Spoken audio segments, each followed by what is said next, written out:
ہم اور آپ جانتے ہیں قرآن اللہ تعالیٰ کی کتاب ہے اور یہ آخری کتاب ہے اور یہ ہمارے اور آپ کے آخری نبی محمد مصطفیٰ صلی اللہ علیہ وسلم پر نازل ہوئی۔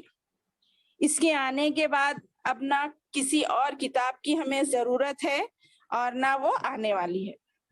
الحمدللہ، جس کا بیان قرآن خود ہمیں سورہ مائدہ کی آیت سے بتاتا ہے کہ الیوم اکملت لکم دینکم واتممت علیکم نعمتی ورضیت لکم الاسلام دینا۔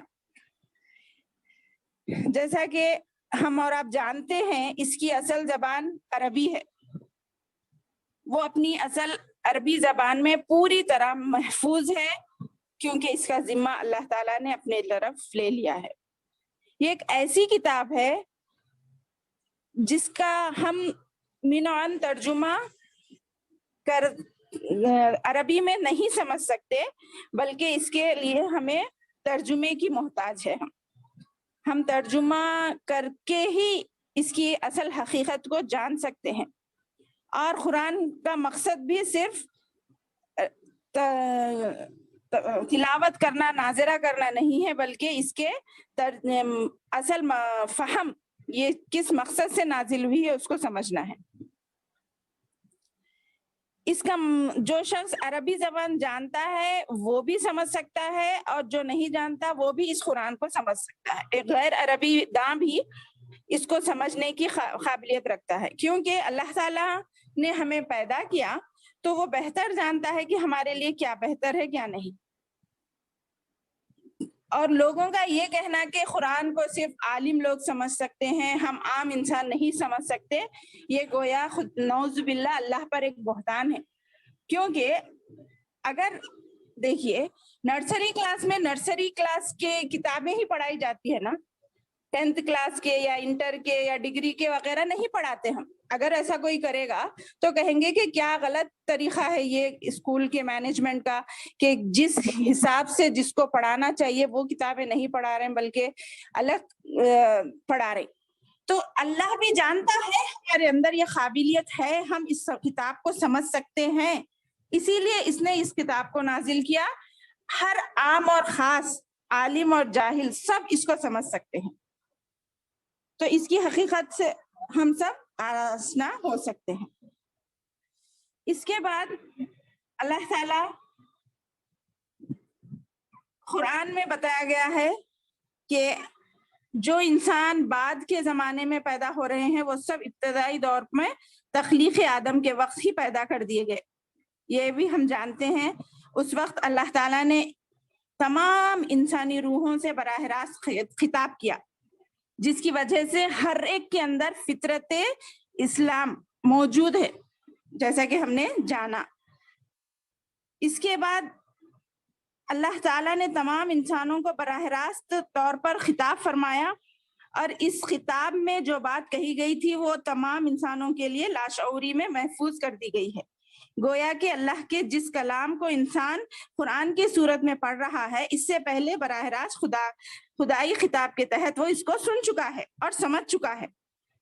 قرآن انسان کے لیے ایک معلوم بات کو پھر سے جاننا ہے اور نہ جاننا ہے۔ حقیقت یہ ہے کہ قرآن انسانی ذہن کو کھولتی ہے، قرآن انسانی ذہن کو کھولتی ہے۔ اس بات کو سامنے رکھا جائے تو یہ جاننا مشکل نہیں ہے کہ قرآن کو سمجھنے کے لیے قرآن کا ترجمہ بھی کافی ضروریت کا حامل ہے۔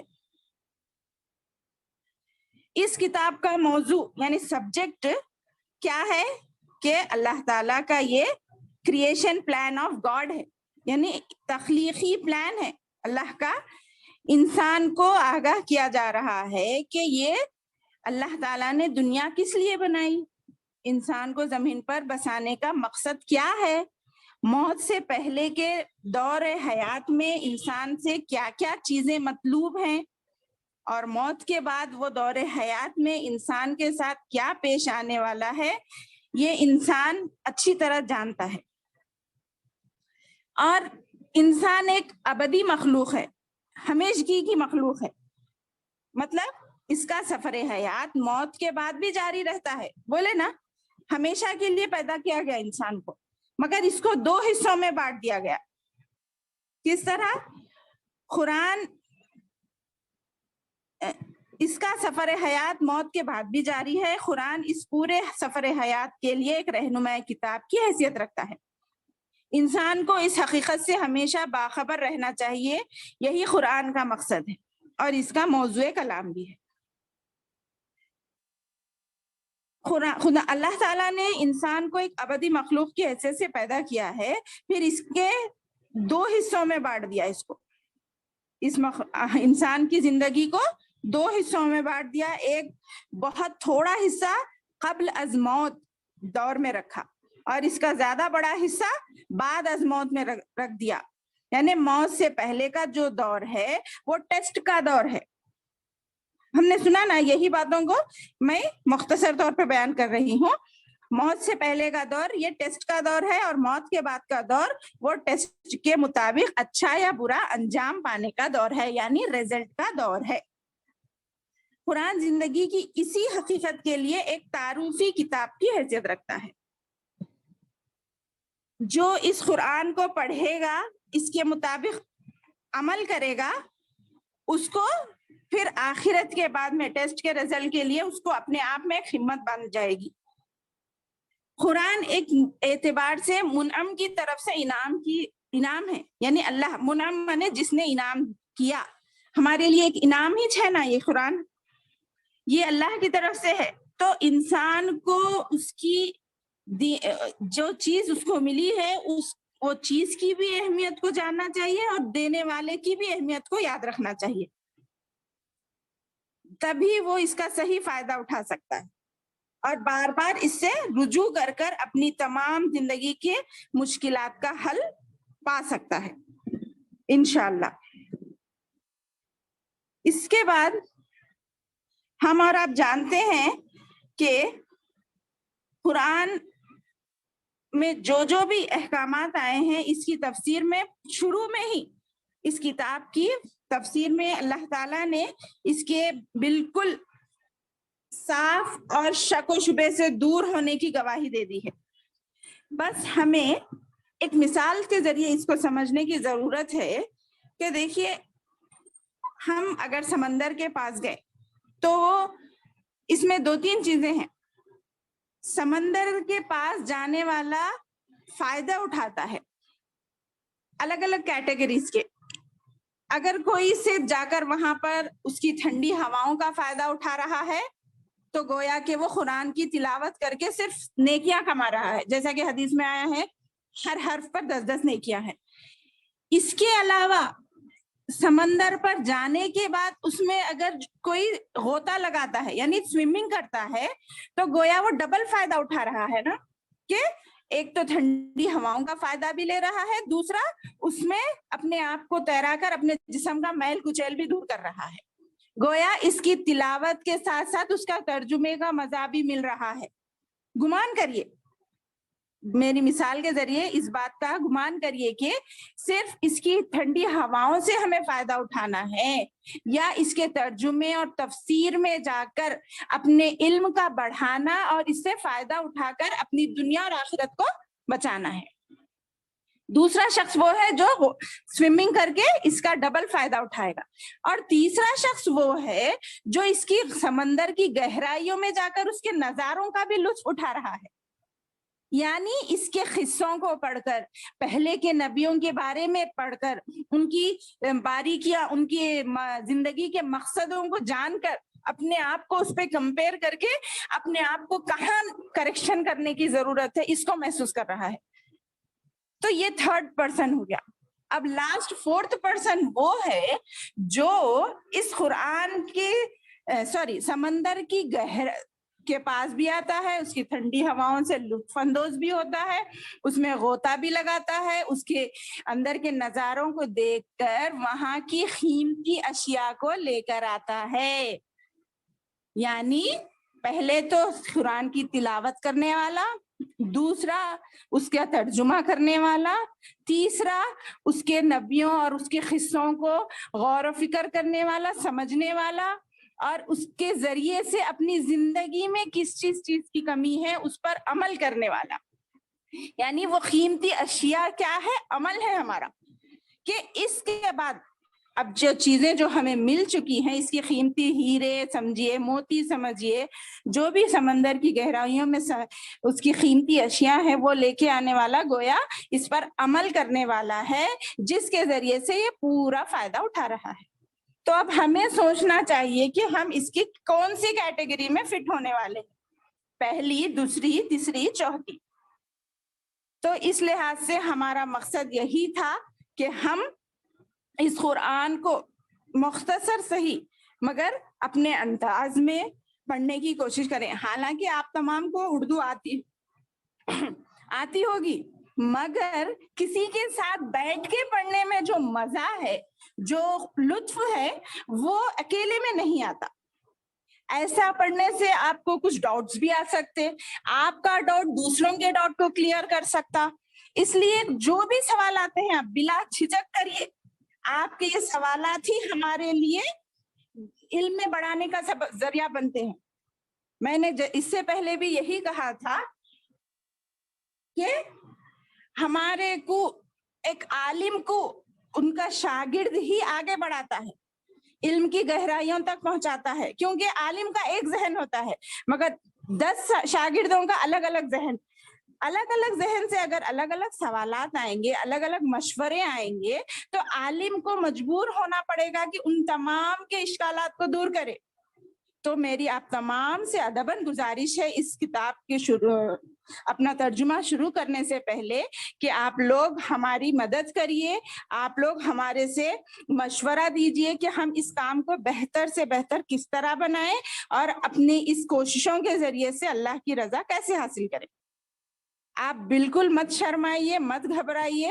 آپ کی ایک ایک بات ہمارے لیے مشعل بنے گی، ایک نئی راستہ کھلائے گی، ہمارے اس کام کو بہتر سے بہتر بنائے گی. تو آپ تمام سے یہی امید کرتی ہوں کہ آپ تمام ہماری اس طرح مدد کریں گے اور ہمارے اس پروگرام کو کامیاب بنانے میں آپ کا بھی بڑھ چڑھ کر حصہ ہوگا انشاءاللہ. یہ تو ہم نے اس قرآن کی اہمیت کو جانا. اب ہم اس کا دوسرا رکوع آج شروع کریں گے انشاءاللہ ثم انشاءاللہ. جیسا کہ ہم نے پہلے پڑھا، اس کی تیاری میں آپ لوگوں کو کیا کرنا ہے معلوم؟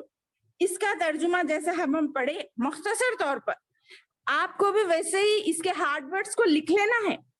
جیسے ایمان لانا تو معلوم ہے، یؤمنون مانے ایمان لانا، غیب پر ایمان لانا یہ بھی معلوم ہے. یقیمون الصلاۃ، صلاۃ کس کو بولتے ہیں؟ ارے نماز کو بولتے ہیں. یہ ورڈز اگر آپ ہارڈ ورڈز لکھ لیتے جائیں گے تو آپ کو آئندہ جب بھی یہ ورڈز یوز ہوں گے تو آپ کا ذہن خود بخود اس کی طرف بتا دے گا کہ اس کے معنی یہ ہے. تو آپ کا علم بھی بڑھے گا اور آپ اس میں اپنے طور سے ترجمے کرنے والے بھی بن جائیں گے انشاءاللہ.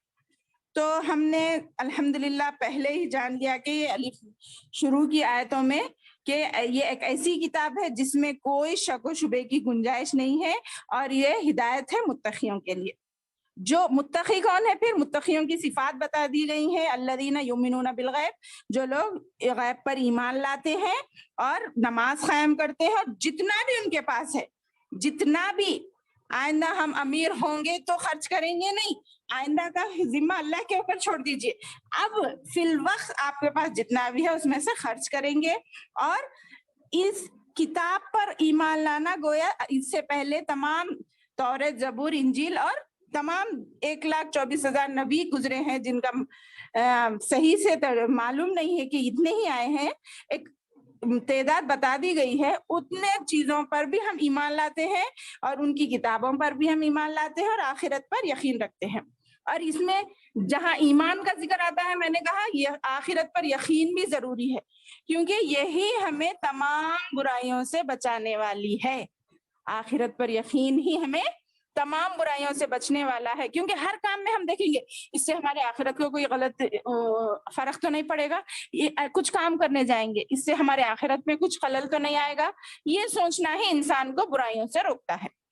یہی تمام صفتیں اللہ تعالیٰ کی نے بتا دیا کہ یہ جن کے اندر ہوں گی وہ اولئک علی ھدی من ربہم، وہ تمام لوگ وہی ہیں جو اللہ کی طرف سے ہدایت پر ہے، خوش ہو جائیے، اور وہی فلاح پانے والے بھی ہے، یعنی کامیاب بھی وہی ہے بول کر اللہ نے سرٹیفکیٹ دے دیا۔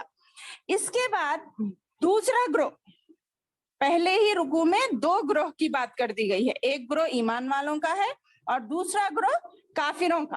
ان الذین کفروا، بے شک وہ لوگ جنہوں نے کفر کیا، یہاں کافروں کا ذکر آ رہا ہے، وہ لوگ ان کے لیے برابر ہے، تم ان کو ڈراؤ یا نہ ڈراؤ، وہ ایمان نہیں لائیں گے، کیونکہ اللہ تعالیٰ نے ان کی نیتوں کے حساب سے ان کے دلوں پر مہر لگا دی ہے۔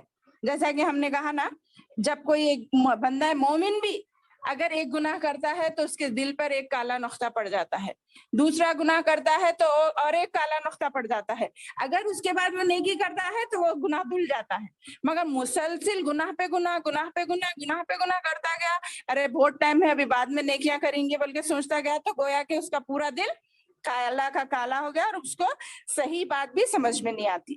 اس لیے مومن ہو یا کافر ہو، مسلمانوں کے اندر بھی اور کافروں میں بھی یہی اگر عادت پڑ جائے کہ گناہ سے اگر وہ نہ شرمائے، تو وہ جو گویا کہ اس کے دل پر مہر لگ چکی ہے، اب اس کو صحیح بات سمجھ میں نہیں آئے گی، گویا کہ وہ آنکھ ہونے کے باوجود اندھے ہیں، کان ہونے کے باوجود بہرے ہیں اور زبان ہونے کے باوجود گونگے ہیں۔ تو اس طرح دوسرا گروہ بتا دیا گیا۔ اب یہاں دوسرے رکوع میں، اب یہاں پر دوسرے رکوع سے منافقوں کی بات شروع ہو رہی ہے۔ کیا کہہ رہے ہیں؟ یہ ہے بہت ڈینجر لوگ، یعنی یہاں سے منافقوں کا ذکر آ رہا ہے۔ اعوذ باللہ السمیع العلیم من الشیطان الرجیم وَمِنَ النَّاسِ مَن يَقُولُ آمَنَّا بِاللَّهِ وَبِالْيَوْمِ الْآخِرِ، اور لوگوں میں سے ایسے لوگ ہیں جو کہتے ہیں ہم ایمان لائے اللہ پر اور آخرت کے دن پر، مگر پھر کیا کہہ رہا ہے اس کے بعد؟ حالانکہ وہ وما ہم بمؤمنین، حالانکہ وہ ایمان والے نہیں ہیں، کیونکہ ان کا مقصد ہی مسلمانوں کو تکلیف پہنچانا، ان کو ان کے پلاننگ جاننا اور ان کو کس طرح ہرانا ہے یہ جاننا ہے۔ تو بعض لوگ کہتے ہیں ہم اللہ پر اور قیامت کے دن پر ایمان لائے، لیکن در حقیقت وہ ایمان والے نہیں ہیں، یہ کہنا ہے۔ اس سے مقصد منافقین ہے، اس سے مخاطب کون ہے؟ یہ منافقین ہے، جو جن کا تذکرہ کیا جا رہا ہے، جن کے دل تو ایمان سے محروم ہی تھے، مگر وہ اہل ایمان کو فریب دینے کے لیے، فریب یعنی دھوکہ دینے کے لیے زبان سے ایمان کا اظہار کرتے ہیں۔ اللہ تعالیٰ نے فرمایا کہ وہ نہ اللہ کو دھوکہ دینے میں کامیاب ہو سکتے ہیں، اور نہ مومنوں کو، کیونکہ وہ تو سب کچھ جانتا ہے۔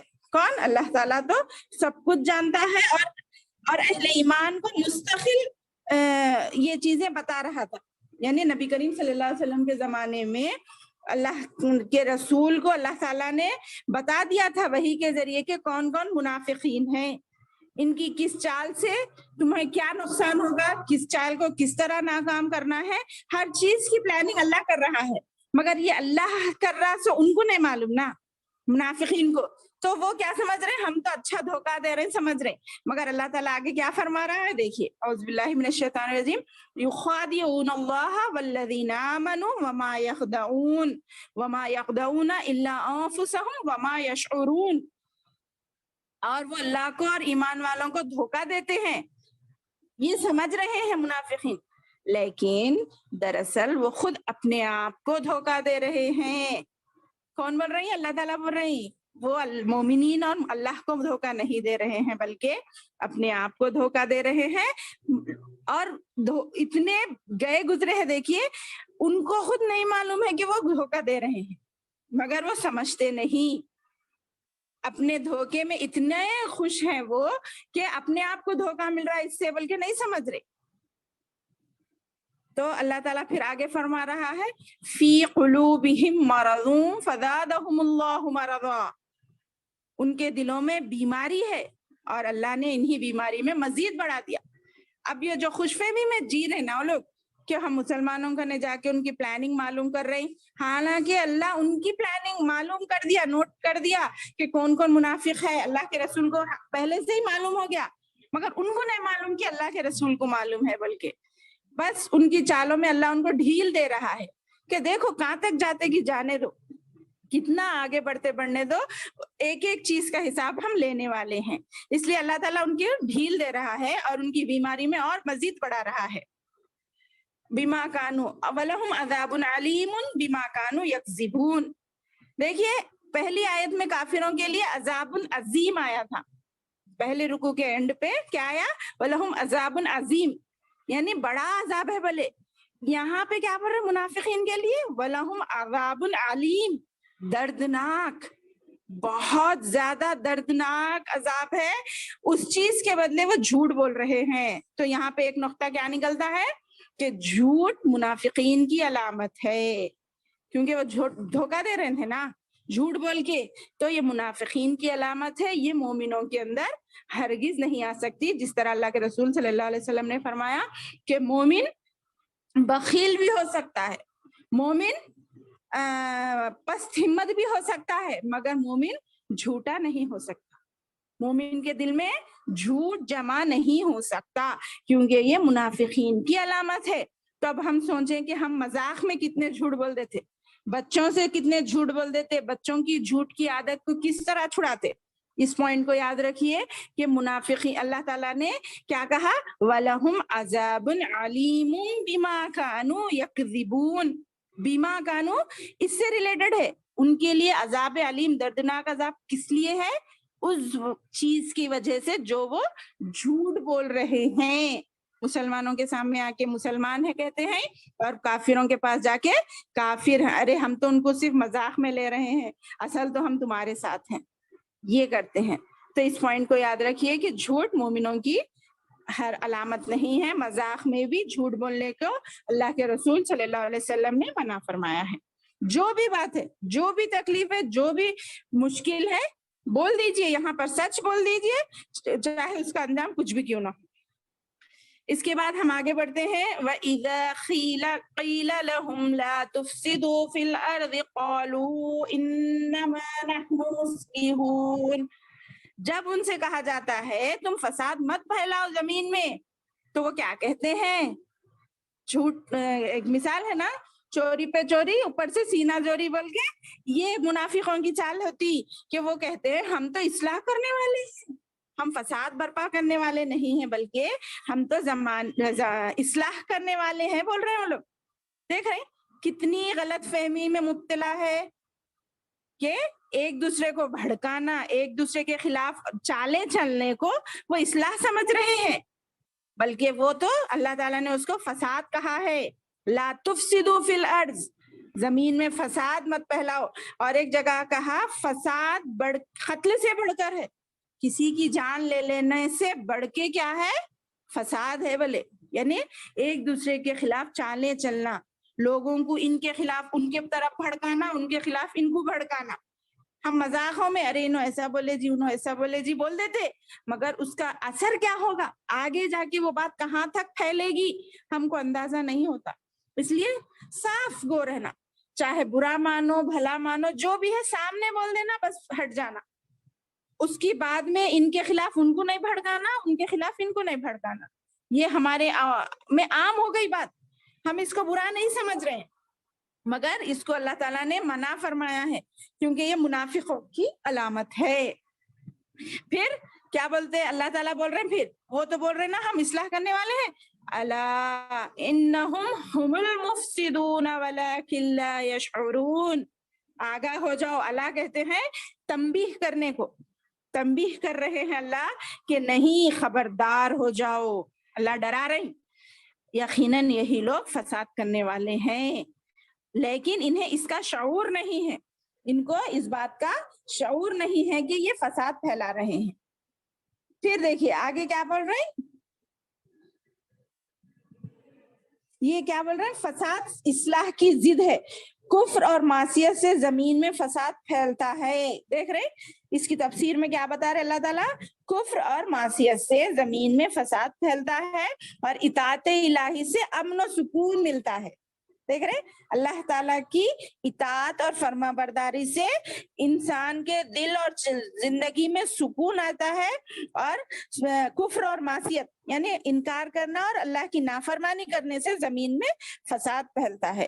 ہر دور کے منافقین کا یہی کردار رہا ہے کہ وہ پھیلاتے فساد ہے اور سمجھتے ہیں ہم نیک کام کر رہے ہیں، بلکہ اشاعت اللہ کی فرما برداری کر رہے ہیں، حدود الہی کو پامال کرتے ہیں اور سمجھتے ہیں، یہ دعویٰ کرتے ہیں کہ وہ اصلاح